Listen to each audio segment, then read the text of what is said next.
Hello, I hope this video finds you well. Tonight we're going to look at stringBits, which is contained in the Warmup 2 section of Java. I also have a Python solution on my channel as well, so please feel free to take a look at that if you're working in Python. Alright, given a string, return a new string made of every other char starting with the first, so hello yields HLO. So what this problem really comes down to is we have to loop through every second element starting at index 0.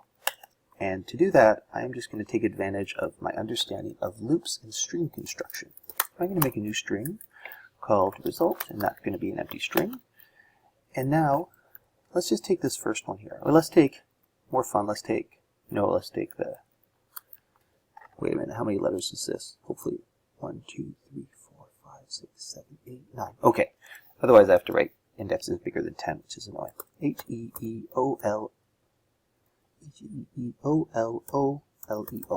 And that has indexes 0, 1, 2, 3, 4, 5, 6, 7, 8. So what has to happen is I have to take index 0, and then index 2, and then index 4, and then index 6, and then index 8. And so what I can do is there's two ways to go about this. The better way to do it is to write a loop that actually counts 0, 2, 4, 6, 8, or to whatever it is. So we're counting every second number. So I'm going to say for int I equals 0, I is less than, and we're just going to say str.length because I want to make it to the last one, and then I is equal to I, and I say plus 2. And then all I have to do is say result is equal to result plus str.char at I, and return result. And there you go. Again, this question is really checking, do you understand that idea of how to use the for loop and to count in a sequence that satisfies your need? Now, another way to do this problem, and it's good to kind of highlight it because for young programmers, this is kind of a core structure I always encourage them to be comfortable with doing, is writing an if statement inside of the loop.